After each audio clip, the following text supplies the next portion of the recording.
You may buy into the PSYOP, you may buy into the new thing. I don't buy into any PSYOPs. My principles are not for sale. I would have stayed in my house to the end of human time and sat there as a pureblood. We don't have any men in the house anymore because this is my house and I'm the man of the house. Bucharest, Romania. Do you understand that there is a video chat studio? Right there. Because I am successful, I'm going to be held to this moral standard by people who grew up in fancy homes with white picket fences and went to private school. Welcome back to RattlesnakeTV, guys. Today we're going to be covering Andrew Tate's most recent appearance on Piers Morgan. For those of you who have been following the channel since day one will know that I've actually covered every single interview that they've done together. So this is following the tradition. There were so many great moments from this one, so I'm going to pick some of my favorite, and without further ado, let's get into it. When you're on your own in that cell, what were you thinking?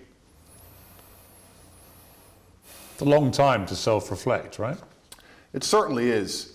And I think my number one concern when I was in jail, despite the fact that my situation was dire, were my concerns as a man and all the people I have to take care of, and my children and my family and the people I pay for and all the people who work for me. And truthfully, I wasn't worried about myself, I was worried about everybody else. And I think that's the true masculine frame. Did you get emotional?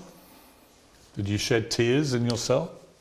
I'm an emotional man. I think men are hyper emotional. We just have to control it. I was extremely busy inside of my jail cell. I had lots of push-ups to do. I was very concerned about the people on the outside. I was trying my best to get out. It's difficult for me to answer the question because it was an interesting frame of mind. I knew that God was watching and I had to perform. It's very difficult for me to go through life saying I'm the top G, I'm this, I'm that, and speak about mental resilience and mental toughness, and then the second I'm thrown inside of a solitary confinement cell, cower out. I'm not that person. There's some other people who talk about mental toughness and want to give advice, and when bad things happen to them, they end up addicted to prescription drugs. I'm not a coward and I'm not a liar. No, but it would be perfectly natural to be emotional in that scenario, and there's no shame in admitting that. I was emotional. I missed people. I missed them, and I knew they missed me. So I felt a strong sense of missing. But you cried. There were tears that ran down my face, but I did not cry. I mean, that's crying. I would disagree.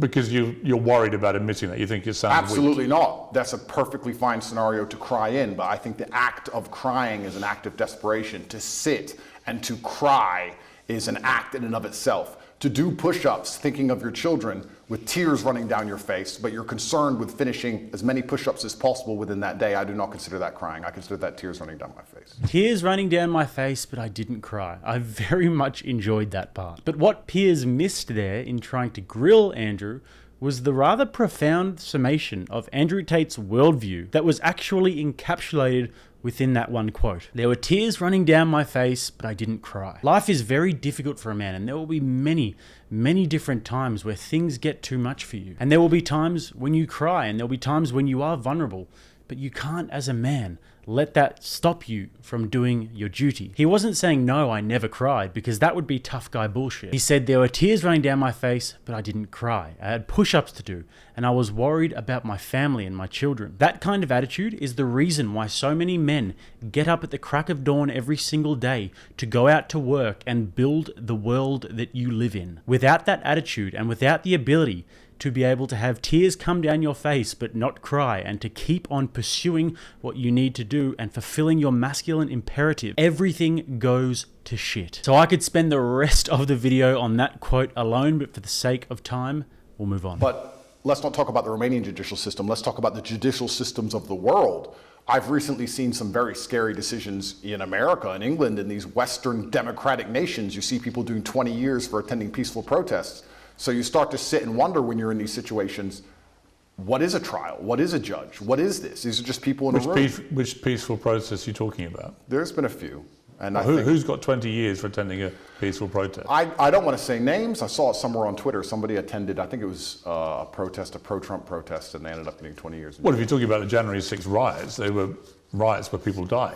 Well, it's interesting. They're not peaceful protests. Well, guys, just quickly, if you don't mind taking a quick second to like the video and help me out with my algorithms, that would be fantastic. And also, if you do want to be a part of this ever-growing and thriving community, then you can hit that big, juicy red button below.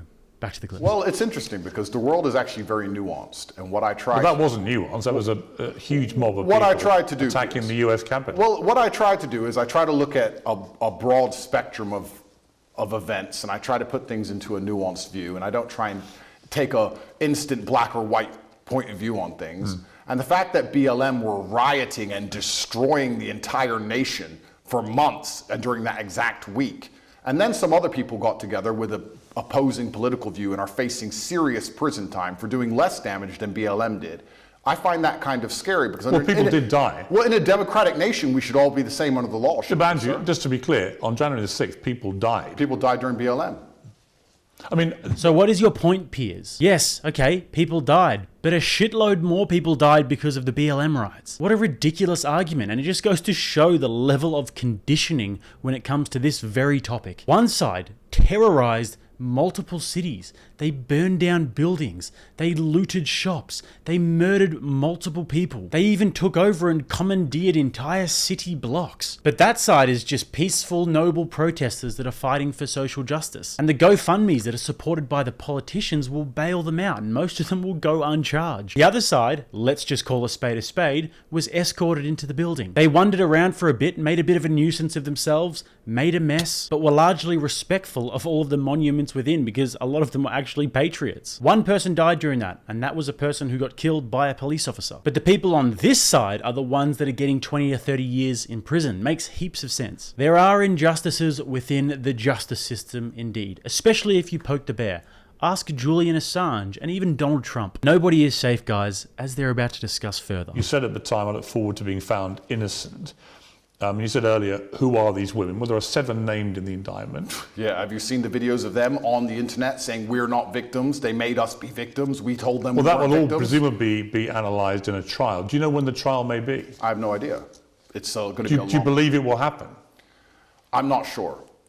It could get to a point where a judge anytime before the trial decides this case is garbage and throws it away. If you ask me what I believe happened, it's very simple. They threw me in a jail cell knowing they had no case, knowing they had no victims, but they thought if they plaster me all over the MSM and they say that I'm a bad person and they call enough people, they will find the case they want. They couldn't find it. You name the date they charged me. They had 6 months to charge me. Usually the Romanian state, even the American embassy confirms to me, charges within 30 days. With me, they used all 6 months trying to build a case and find actual victims of an actual crime. They couldn't. They charged me on the very last possible day they could, unless they'd have to drop the entire case.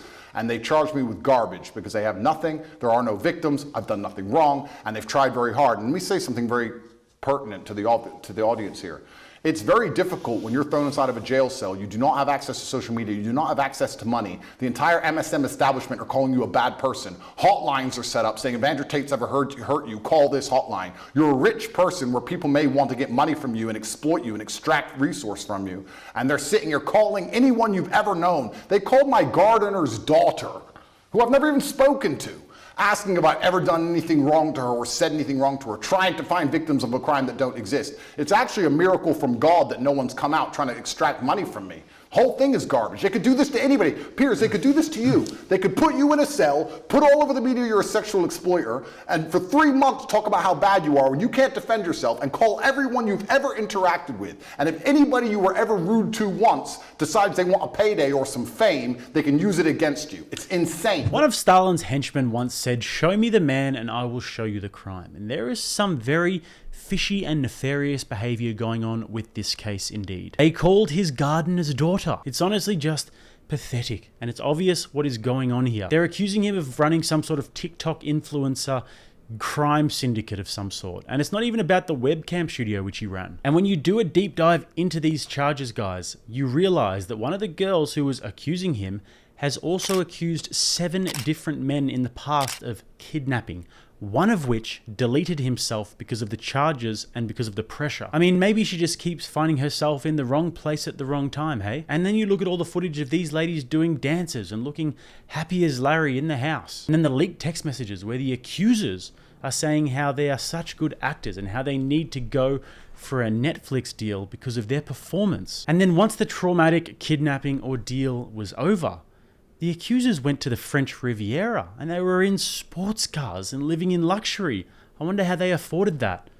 must have been the TikTok revenue. You definitely wouldn't go as far as to say that they were opportunistic, that's for sure. Or that they were even a plant. So unless some sort of crazy bombshell evidence comes out that we haven't seen, and when they have a day in court, the Romanian authorities just release it all, then I'm sorry. I call bullshit. I don't buy it. And I'm not just going to sit here and accept the narrative given to us, because if we're too weak to call BS on this, then one day you might say the wrong thing, and maybe you will be the one who's locked in a cell for months while they try and ruin your reputation, call everybody that you know trying to indict you. Now on to the next bit about the jibby jab. That's not why I was in jail. It's nothing to do with the war room. I was in jail because I spoke against power, because I told the truth about COVID, because I told the truth about the war in Ukraine, because I told the truth about all of these things. I don't understand why people would want to put you in jail for giving your opinions about COVID or Ukraine. Why would they? Why wouldn't they? Well, why would they? Why would they say that Andrew Tate's opinion is so important on Ukraine that we have to put him in jail? Because I don't buy that. Okay, because I was the most Googled man on the planet, and I had a huge affinity with the most troublesome demographic for the Matrix, which is the young masculine youth, the people who you need to die in wars, the people who you need to psyop into being slaves to build the roads while telling them that they're not allowed a point of view and they're not allowed an opinion on anything. And I was saying things which was going against the narrative. And the Matrix, the way it operates is it uses the MSM to purport lies, to inject slave programming into people's brains so that we live lives which are not good for us but are good for them. And I was sitting there unplugging it. Why would they sit there and say, we've put together this massive psyop, we're going to convince everybody to inject themselves with poison, and we're going to lock everyone in their houses, and it's all a lie, and we're going to let this one guy who everyone listens to. Andrew, it wasn't all a lie. Yes, it was. It wasn't. There was a new novel coronavirus. Okay, I'll tell you what. I'll tell you what the facts were, and you can then laugh at them if you wish. Sure. But there was a novel coronavirus, COVID-19. It was killing thousands of people a day. Really? Yes, That's absolutely. Scary. Yeah, and I know people who died. Who doesn't? I know people who died before Corona. Fine, I'm sure people died of lots of things, but it was killing exponentially thousands and thousands of people, and then vaccines were developed at very high speed, and they managed to save, in my estimation, millions of lives. You may not agree with that. Absolutely. But those are facts as assumed by the body of scientific and medical experts in the world. The body of scientific and medical experts, you mean the Matrix? I could get... What is the Matrix? The Matrix are a bunch of people who can come up with studies from the sky to say anything they want them to say, so they can use the MSM to purport garbage inside of people's minds. So you end up locked in your house, clapping for the NHS like a performing seal, injecting yourself with experimental poison for the 9th time. It's a lie. There was no reason to lock everyone in their house. More people died from missed cancer appointments than anyone ever died of COVID. People always got the sniffles before COVID, and they've always got it since. Let me ask you a question. Hang on, sir. it wasn't. Where has COVID gone? It wasn't. Diseases don't go away. It wasn't. Where's COVID gone? It wasn't. Well, the COVID strains have got milder, as indeed flu did. Flu used to kill. It's gone away. The vaccine saved millions of people's lives. There are legitimate questions about some of the boosters, about some of the side effects of the vaccines, as there are, by the way, with all vaccines. But the idea that COVID is some invention by the Matrix to suppress and control its people is for the birds, Andrew. It's for the birds. It seems the birds and I are friends. You may buy into the PSYOP, you may buy into the new thing. I don't buy into any PSYOPs. We just talked about the vaccine, sir. Yeah, the vaccines weren't PSYOPs. Of course not. No. So I believe that there should be a man of the house. You had a polio vaccine, right? Correct. Why? Because I didn't get polio. I wouldn't have a COVID vaccine because I'd still get COVID. Plus probably myocarditis and have a heart attack. You don't have to do it. No one's holding a gun to your head. The Matrix isn't saying, if you don't have this, Andrew Tate, we're gonna do something to you. Do you have any idea?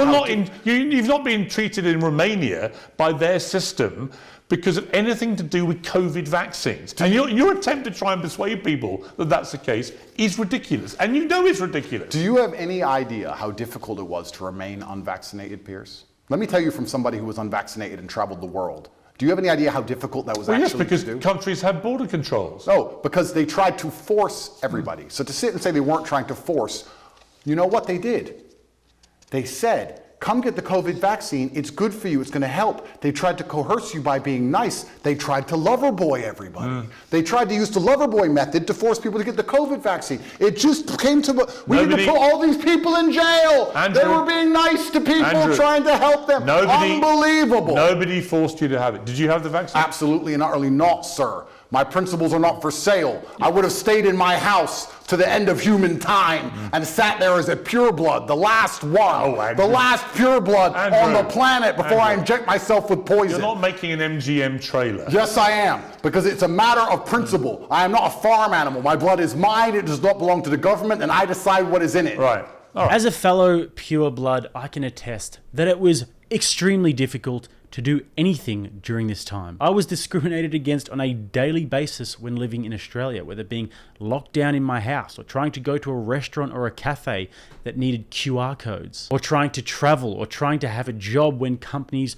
were enforcing mandates. So give me a break, Piers. We purebloods are magnanimous, and we forgive and we understand that people fell victim to the circumstances and lost their ability to think critically. But don't think for 1 second we forgot. But the best bit there is when Piers Morgan says he doesn't know why they would want to shut Andrew up about COVID and about the Ukraine war and the military-industrial complex. Great point, Piers. Why in the world would they want to cancel the most Googled man in the world and the man with arguably the greatest influence over the youth in the world when he is shattering their very lucrative narrative? I can't think of a reason. It just doesn't seem like something that these very powerful oligarchs would do. What could possibly motivate such actions? No, but jokes aside, guys, to be fair to Piers here, we probably should be taking his advice when it comes to matters around COVID, because he was great on this one. Cases surge across the UK, so does the misinformation from COVID deniers and anti-vaxxers. So should those who spread anti-vax misinformation be prosecuted? You either have the jab or you don't go to work. To all the anti-vaxxer COVIDiots predictably now screaming that they won't have the jab, let me say this. A, if it's approved, then I will have it done live on TV. B, if you refuse to have it, then no more flying for you, and no using the NHS if you get COVID. Deal? It's not hysteria. The world is under attack from a virus so virulent that experts believe it will kill millions of people. Yet the British government is still allowing large gatherings of people when many other governments have banned them. It seems insanely reckless. Why no masks or social distancing? Sorry, but this is not a smart move by the royal family as the virus rages and the country heads into another lockdown. Imagine being scared of having a safe, well-regulated 4-second vaccine shot when previous generations braved gunshots for years on end to save us all from tyranny. Anti-vaxxers really are a bunch of spineless pussies. Actually, you know what, Piers? Maybe just park your opinions on that one. One of the biggest charges against you is that you're a misogynist. And you've always said, I'm not a misogynist. And then the last time I interviewed you, you said, well, I may have said some things that, may have been misconstrued. But even in the last week, you've tweeted some stuff, which I'm not even sure if you're aware as you tweet this stuff, how it sounds. Read it. Okay, let's read. This is quite a long one. Sure. But I think it's important to read it to get a sense of how you view women. Absolutely. Any woman I date does not have a job. Okay, so the woman you're with doesn't have a job? No. Okay. Do you date other women? Sometimes. And your partner's fine with that? Obviously. Yeah? And you're fine with that? Why wouldn't I be? Well, you think it's fine to be dating other women when you have a mother I of think your we're kids? consenting adults and everybody can make their own personal Okay, decisions. fair enough. Why would I be working so hard, you say, to have hundreds of millions for my woman to waste her life in slaved pennies? No. I will give you a life you can never ever afford. Private jets, 5-star hotels, new cars, endless spending money and diamonds. You will be rich because you're praying for me every day and protecting my spirit. I work in the physical world, she works in the spirit realm. Women shouldn't have to work because being a good partner is a full-time job for a woman. She has to look good. All the beauty treatments are time intensive. Not about money, it takes a lot of time. She has to train every day and stay in fantastic shape. Shop to look amazing next to me. I know there are some men who do 100 times more than this on a daily basis, but women are not as organized as men, and achieving anything significant causes them huge amounts of stress. Yeah. They need to have huge sections of their day empty to waste, or they will have a mental breakdown. True. And do you want a woman who's stressed and angry after the commute, unshaven and exhausted? Or do you want a Barbie doll who's always smiling and saying thank you because she did her nails and brought you Prada that day? As a man, unless you're a loser, you're already filthy rich, right? You can get endless sex anyway. Girls are easy. So what can a girl give you? Happiness, vibes, always smiling. Take the edge off a stressful life. Can she always be happy if she's been working all day? No. Just to wake up up at 11, gym till 1 appointment and some shopping. Dress beautiful by 7 p.m. for you to finish working and tell you how strong you are. No matter how pissed off you are, just to always be laughing and smiling and writing little notes about how you're perfect. And just to be playful and funny. She can't do that if she has a job. So your job is being my girlfriend, and now you're a millionaire. Congratulations. Behave and aim for the promotion to wife.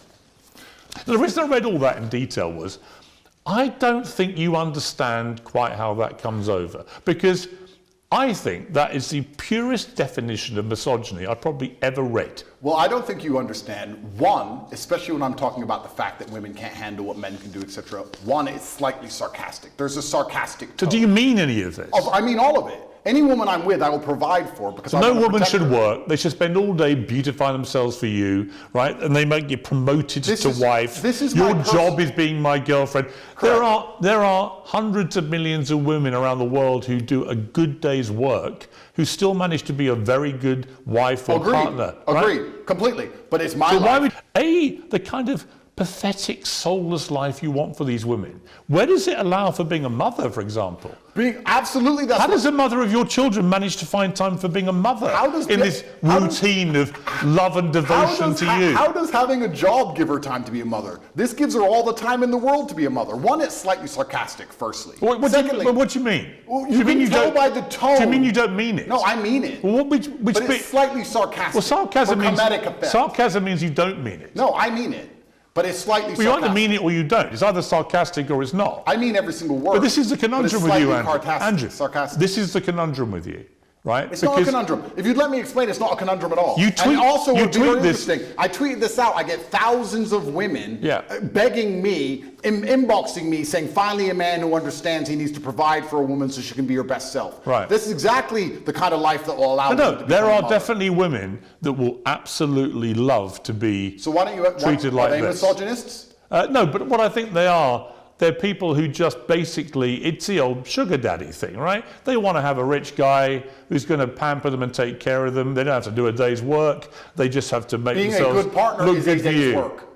Let's say instead of a man loves, say a father loves. A father loves disciplinarian. That's how a father will love you. A mother will say, oh, I hope you're happy, hope you're doing okay. But a father will come along and say, no, don't do this. You must do it that way. That's incorrect. It has to be this way. A father will discipline you because a father feels he knows best for you. It's the masculine essence of love. When a man loves, he shows that he cares via degrees. There is a massive difference between a relationship between a father and a child and between a man and a woman in a relationship. Completely. And I'm not sure you quite get No, that. there is a difference. But I would argue, Piers, I would argue in the happiest relationships, it's a traditionally masculine role in which the man plays and provides. The female is traditionally feminine. The man is the head of the house. Not in an abusive way, doesn't beat her up. I'm talking about the man being the head of the household, like I would like to believe you're the head of your household.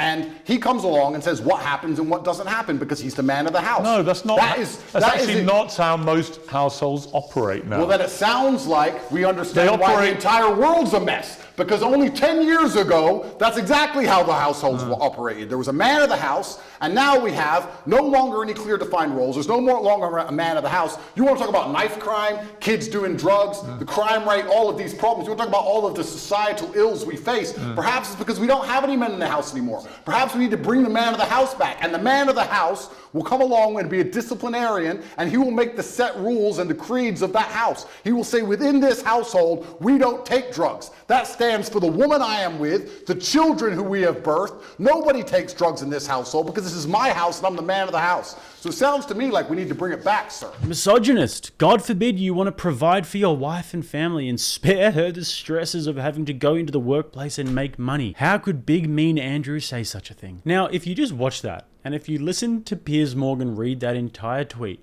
and you saw Andrew's face, and you didn't laugh, there is something wrong with you. There's obviously a joking element to that. It's tongue-in-cheek humor, which I don't need to explain to you guys. But there's also a whole lot of truth to it. From my personal experience, when I date girls now, I'm at a stage in my life where I'm looking for wife and mother material. The thing that is always a deal breaker for me is their attitude towards career and family. I ask covert questions to ascertain what they truly desire for their life. And if their response is that they want to be a business owner and a millionaire by the time that they're 35, or if they want to finish their medical degree by the time that they're 28 and then do a 4-year residency before finally becoming a doctor at the age of 32, then I will enjoy my nice red wine, I'll have a fine conversation, get the bill, pay it in full, and then that will be that. I'll also try and ascertain their attitude towards children, and if they seem bored or uninterested by the prospect of having children, and lots of them, then I think to myself, okay, they've been indoctrinated by the feminist conditioning, and I'm not going to take it upon myself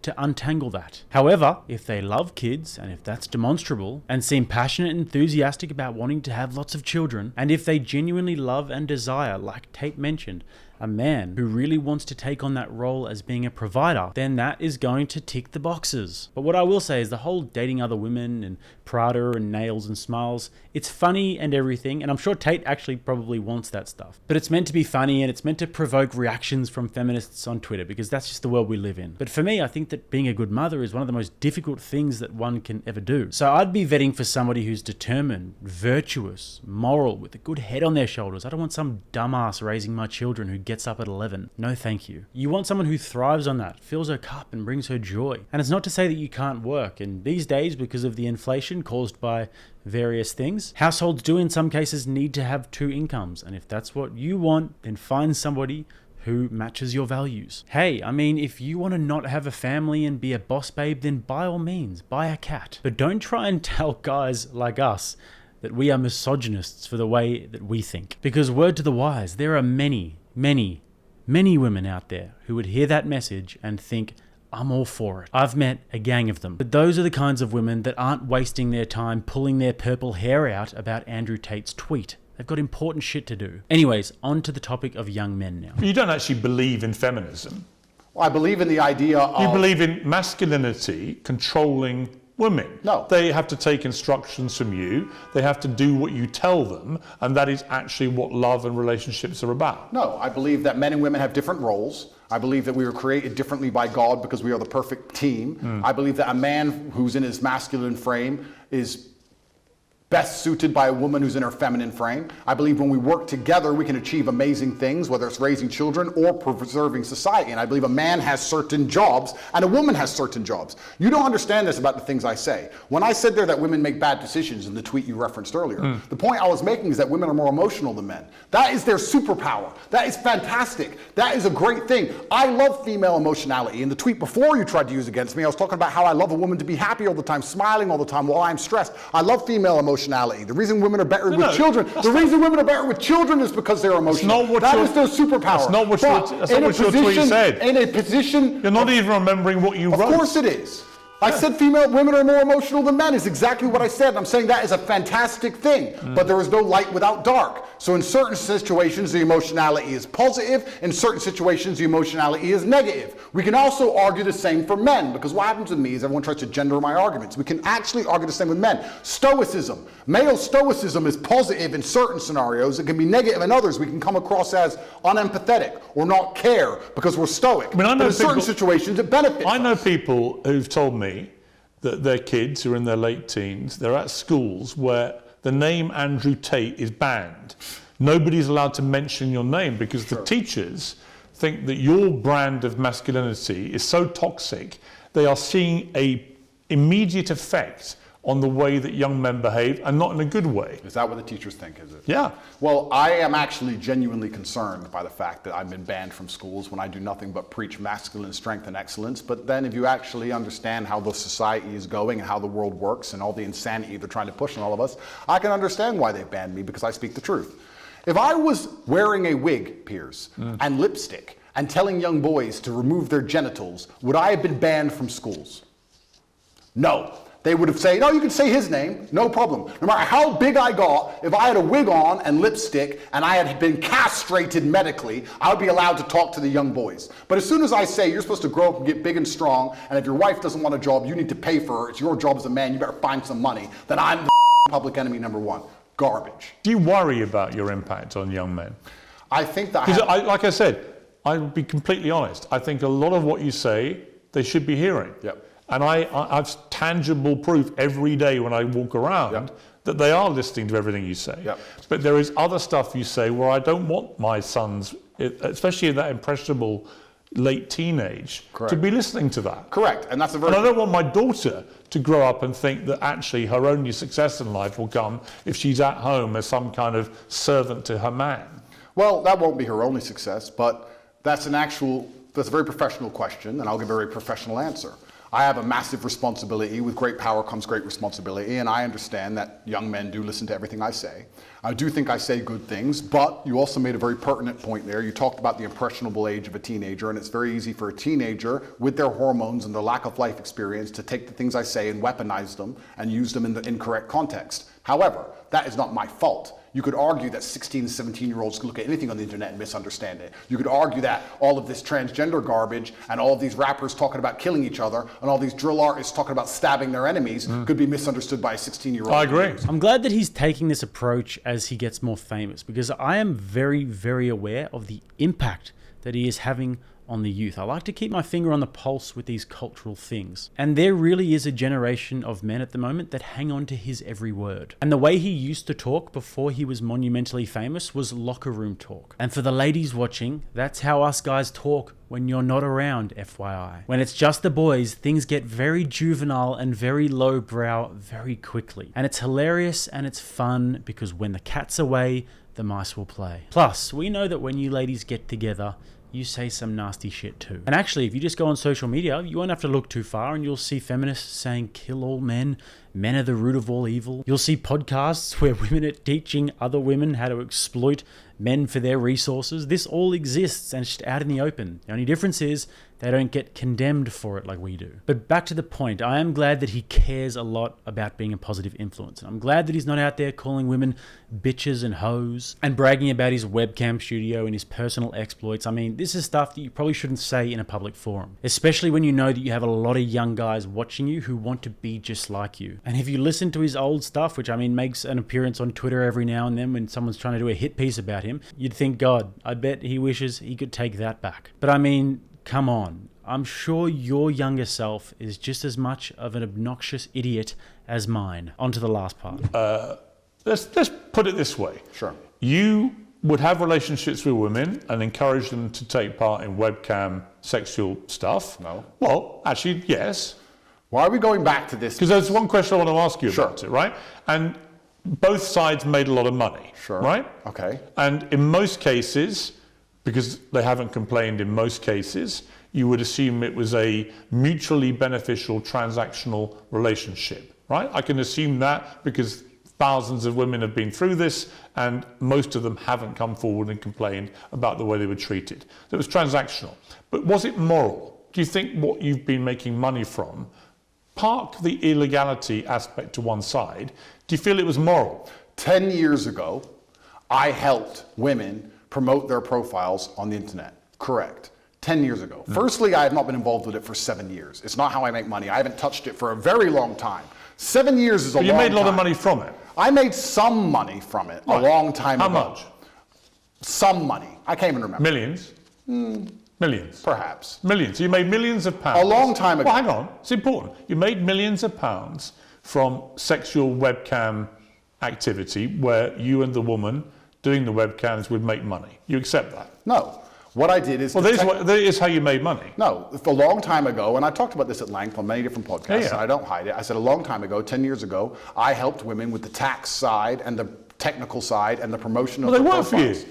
Of the promotion of their profiles on certain websites. And I said about this, and I said I haven't been involved with it for 7 years. The only reason this is even coming up again is because I'm monumentally famous, because nobody cares. We're in Bucharest. Well, no, it's not. Piers, It's we're not. in Bucharest, Romania. Do you understand that there is a video chat studio with girls talking to men online right there, outside that window? I'm sure. In fact, there's about 10 or 15,000 asking- women in this city who do that job fact that you- now. And the fact that I had Andrew. I dipped my toe in it 10 years ago isn't even significant. I'm only asking if you think it's moral. Do I think it's moral? Because you speak in such a morally self-righteous way now, do you think that that was moral? Well, I wasn't religious back then, but let me sit and analyze. Because you're now, you converted No, to I'm- Islam. correct. You're a Muslim. Correct. They have, a code Correct. of behavior. Do you think that that fell short of I that have to code? answer as a professional. And as a professional, I would say, judging by my current code, no, I do not think that women being naked on the internet is moral. However, there is... So you made money immorally. You can admit that. It's nuanced like all things, Piers. At the time I was atheistic. I know that some of my girls talked men away from suicide. A lot of men are ridiculously lonely. I would also say a lot of the lessons I know about men and how they think and how lonely and sad they can be and how difficult life is as a man actually came from that era, because I saw a lot of very successful men with a wife and with kids and with money pouring their heart out to some 20-year-old they never met about how sad they were. I learned a lot about the world, and I know that a lot of suicide was prevented, and I made a lot of women millionaires. But would I do it now? No. However, I'm in a very different situation now. I'm a different person. I'm religious. I'm also extremely financially successful. Please understand, Piers, I come from Marsh Farm, Luton. I came from one of the worst areas inside of the UK. I could have stabbed someone. All of my friends were breaking into cars, breaking into houses. Most of my friends were in jail. What did I do? I promoted accounts on the internet. You made money. Didn't sell crack. Didn't sell drugs, didn't rob anyone, didn't shoot anyone, and now, because I am successful, I'm going to be held to this moral standard by people who grew up in fancy homes with white picket fences and went to private schools. Well, no, actually... I am from Marsh Farm, Luton, and the biggest crime I committed was completely legally promoting internet profiles. This is something that a lot of people criticize Andrew about, for being a pimp and having the webcam studio and for bragging about it online. And you can tell that he's definitely not proud of it, which is a good bit of self-awareness by him. And as a former godless degenerate myself who believed love is love, man, and the sex industry is great and just choice, bro, without ever actually taking any responsibility for my own actions and realizing that I'm actually fueling and I'm actually a part of a large cultural problem of degeneracy. I can kind of relate to that. I mean, how do you become a better person unless you have something to be better than? We live in this world now where we want to take the things that people did 10, 20, 30 years ago and take that little thing and then judge their whole character by it. That's just not the way that life works. And last thing I'll say is this. When he says that he's from Luton, a very hard town, and he's from the streets, he grew up rough, etc., I kind of do get where he's coming from there. I mean, I'm from a loving family, but also a pretty rough area, and I've associated with all different kinds of people from all different walks of life in my time. And I've also been heavily involved in the combat sports industry just like them, so I understand that world a bit better than most. Wherever you go in the world, you'll probably find that the combat sports industry and the underworld will have somewhat of a magnetism. I even used to commentate on pro boxing cards in Melbourne a few years ago, and one night I was at the fights and just started hearing gunshots and saw two guys get murdered pretty much like right in front of me. I've been to dinners and events with people where after it I'll think to myself, he was a really great guy, a real gentleman, but I think he might have killed people. And it's very hard to explain that to people who haven't experienced such things. It's one of those cases of if you know, you know. When you don't come from a milk and honey background, you tend to have to claw your way up. You tend to have to learn your lessons in a different way, take your knocks. And a lot of people that come from these areas, and I've known many of them, as I'm sure Tate has as well, will end up going down the drugs and crime route. I mean, hell, I avoided that path by the skin of my teeth. And that's why when I hear the Tate story about coming from a council estate and being dead broke and having to fight their way to the top in a crummy kickboxing gym to eventually get to where he's at, I kind of get it. And for all of the things that I say on this channel, my continued support for the Tate brothers is probably the thing that I get the most criticism for. But I guess I kind of just relate, and I think that they're interesting guys and they've got a unique worldview. And I find that the people who criticize Tate are oftentimes this kind of people who, when you speak to them, they won't tell you anything that you can't read in some book. They would not have the slightest clue about the kind of life that the Tate brothers have led and the people they've known and the things that they've seen. And so with that, guys, as per usual, you can find me below. All my links are going to be down there. So feel free to reach out and also subscribe to the channel right here. And if you guys would like to watch another video, you can click right here. Till next time, I'm Jake. This is RattlesnakeTV, keeping you armed and dangerous.